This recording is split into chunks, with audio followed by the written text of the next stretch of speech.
Where is the bus going? Where is the bus going?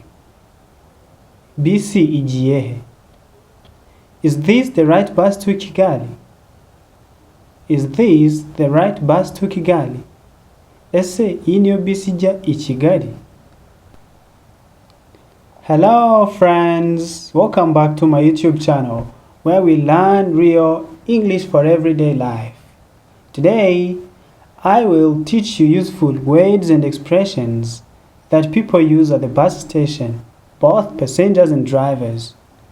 So the lesson of today is going to apply to both passengers and drivers. It's again your teacher, Honoré Lugwiro. So stay here. We're going to be together to learn this important lesson. Welcome. Mu isomo ryacu ry'uyu munsi tugiye kurebera hamwe amagambo yifashishwa mu buzima bwa buri munsi mu gihe abantu bagiye gutega bisi.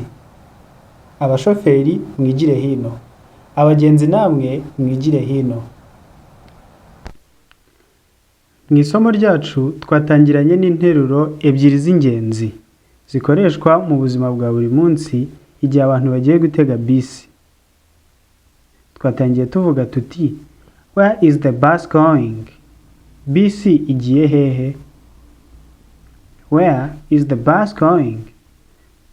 Indi nteruro twakoresheje yabazaga iti is this the right bus to Kigali? Ese iyi niyo bisi ijya I Kigali? Ubwo byaterwa naho ugiye Kigali ukayisimbuza aho wowe ugiye. For instance, urugero, is this the right bus to Nyabugogo? Is this the right bus to Nyamasheke? Or is this the right bus to Rwamagana? It will depend on your destination. Bizaterwa naho ugiye. Andi magambo akunda gukoreshwa cyane igihe abantu bari gutega bus ni amagambo ajyanye no kubaza ibiciro. Ngira ngo twese turabizi yuko igihe dutega bisi ibiciro bigomba gukenerwa byanga bikunda. For that reason, let us continue.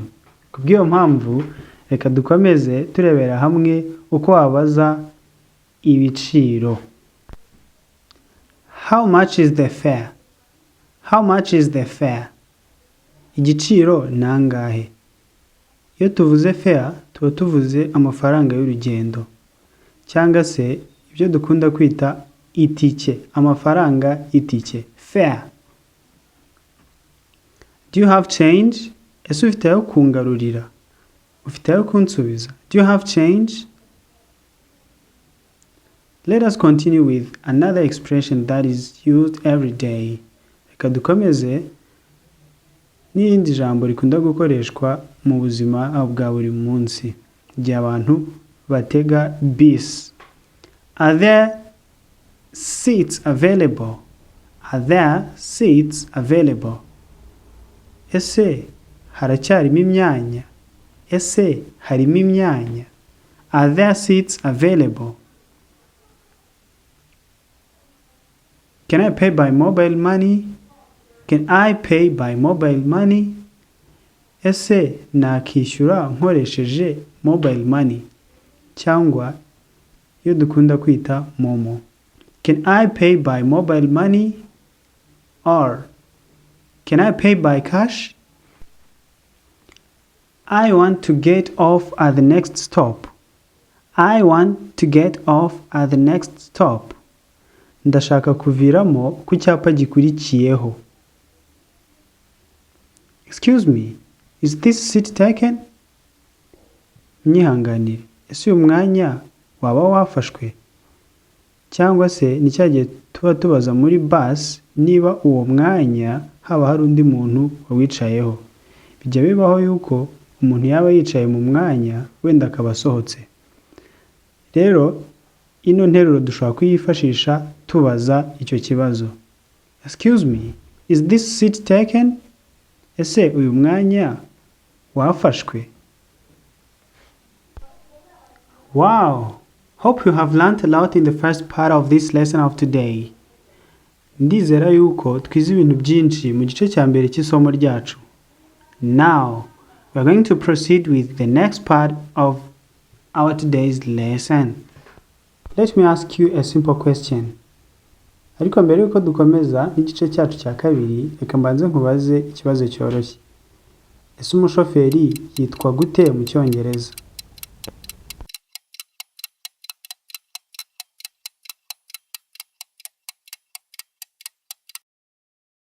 A driver, umushoferi.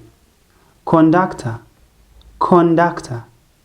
convoyeri, dukunda kwita convoyeri. Hari n'ababita abakarasi. It depends on how you call those people in regard with the area. Reka dukomeze.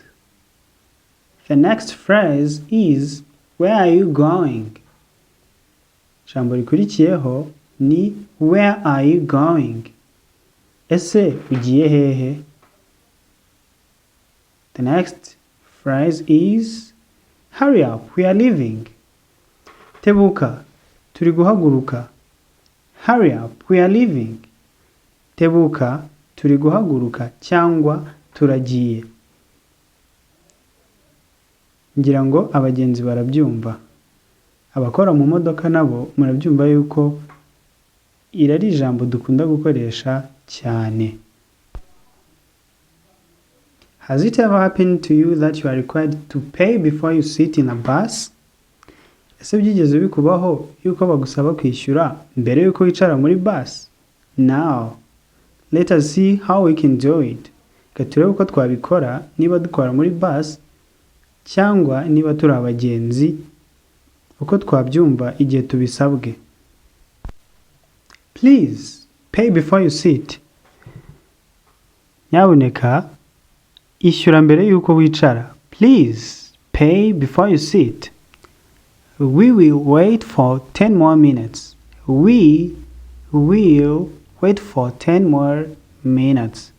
Turategerezaho indi minota 10. This is something that is often used. Ngira ngo buri umwe muri twe yaba yarigeze kubwirwa yuko agomba gutegerezaho iminota runaka kugira ngo basi ize guhaguruka.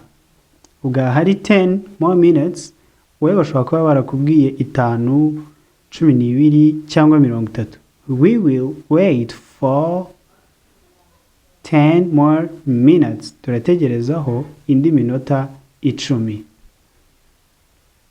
This is the last stop. This is the last stop. Naha tugarukira. This is the last stop. Naha tugarukira. Get ready, we are about to leave. Mwitegure, turi hafi guhaguruka. Get ready, we are about to leave. Ndizera yuko twize byinshi uyu munsi. Those are the most common English phrases at the bus station. Try using them next time you travel. Ayo ni amagambo akunda gukoreshwa cyane igihe abantu batega cyangwa bakoresha bisi. Ndakugira inama yo kuyakoresha ikindi gihe uzaba ugiye gutega bisi. Reka dukomeze twigane Icyongereza. And before you leave, don't forget to like, subscribe and share this video. Taza kwibagirwa kulikinga, gukora subscribe ndetse no gusangiza iyi video bagenzi bawe. Till next time, stay curious, keep learning. See you, bye bye.